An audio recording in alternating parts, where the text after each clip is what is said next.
Shabbat Shalom. Today we relive the mystery and marvel of the revelation at Sinai.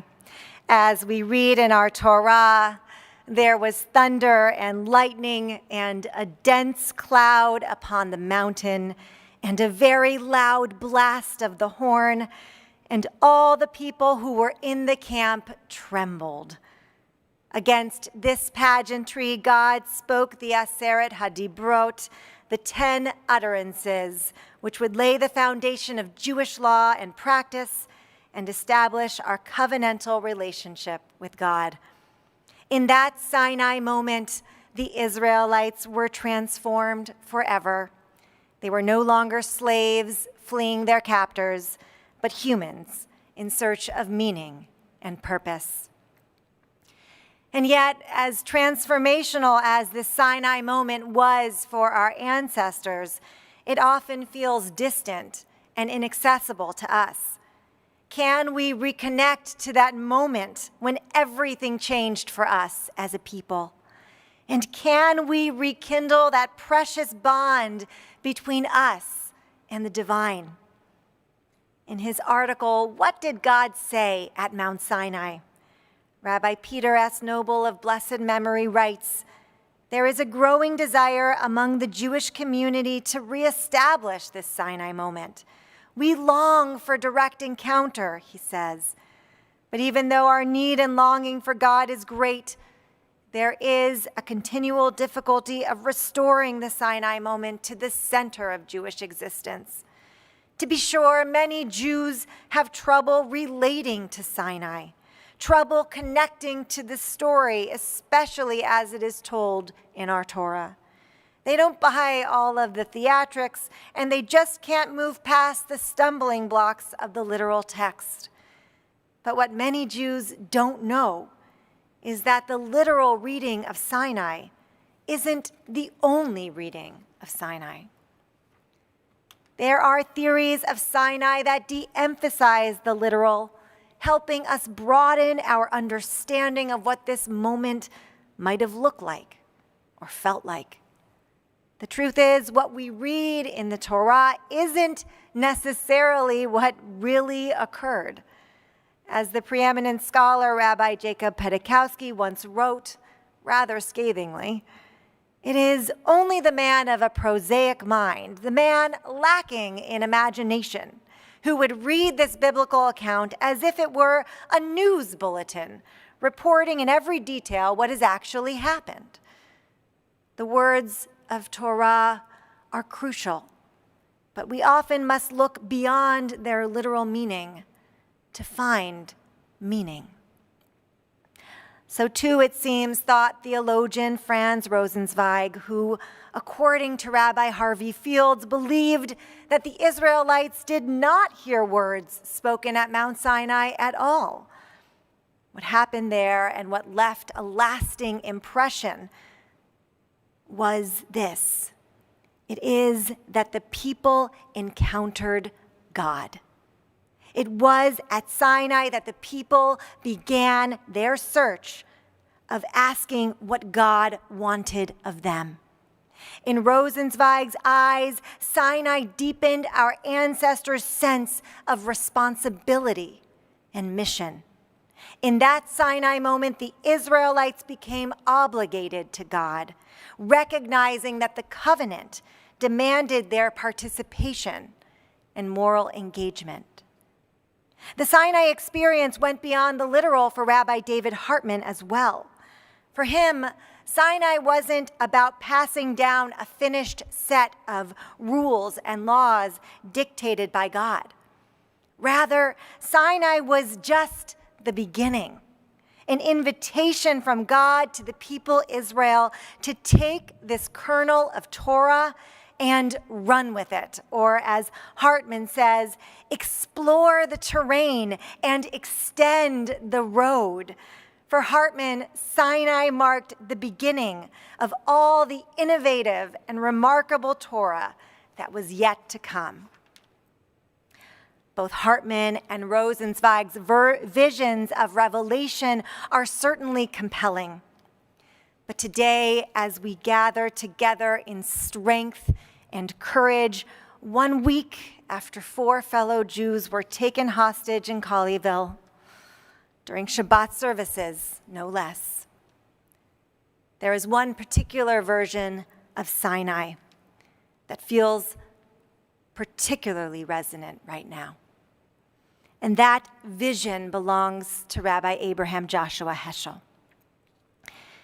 In describing the scene at the mountain, Heschel writes, "A cosmic fear enveloped all those who stood at Sinai, a moment more staggering than the heart could feel." One wonders why Heschel begins his analysis of Sinai with fear. Perhaps this speaks to the Israelites' recent history as slaves and the enormous trauma they still carried with them. Gathered as they were together, having seen the plagues God had wrought upon the Egyptians and having lived for generations as chattel, maybe they were fearful that God might turn on them, as so many had turned on them before. As the skies darkened and the wind whipped on their faces, maybe they feared the worst. But so too might Heschel's cosmic fear relate to his own experiences, having witnessed the rise of the Nazis in Germany and the horrors that were soon to come. Though Heschel escaped the atrocities of the Shoah, he did not escape the searing pain of loss, as his mother, 3 of his 4 sisters, and countless members of his extended family died in the Holocaust. Perhaps this was Heschel's way of acknowledging how often Jews were forced to live in fear. Heschel knew then, just as we know now, what it is to live in fear. As news of the hostage crisis traveled across the airwaves last Saturday, our Jewish community was struck with fear, a fear so palpable and personal it paralyzed many of us for the hours of the ordeal.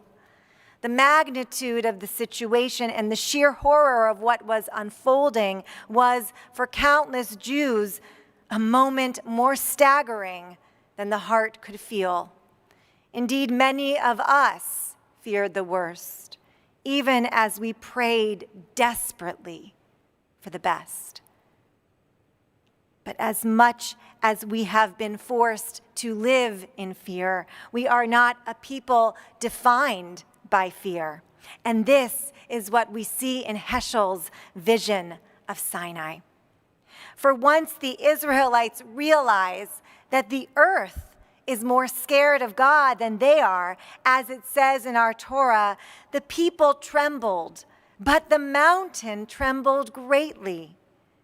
They are filled with what Heschel calls a new sort of perception. It is the feeling of awe. At that moment, says Heschel, the people of Israel not only were able to entertain a feeling, but also to share in the awe that overtook the world. For Heschel, Sinai is a moment defined by awe, an awe which began in fear. After the miraculous and heroic escape of Rabbi Charlie Citron Walker and his incredibly brave congregants, we know something about the meaning of awe. An awe that begins with fear. For we stand in awe of the courage these men displayed under the most horrific of circumstances. We stand in awe of their valor and their strength and their grace under unfathomable pressure. We stand in awe of their care for one another and their determination under fire. We stand in awe of Rabbi Charlie's composure then and now. We stand in awe of his faith and his belief in the Jewish community's ability to persevere. We stand in awe of Rabbi Charlie's love for humanity, which remains even now.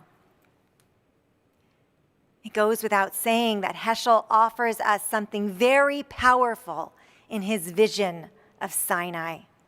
It is a belief that out of fear there can emerge awe and faith and hope. We lived it. We experienced it. It is not a given. It is certainly not a guarantee, but the very possibility is enough to make living with fear just a little less burdensome.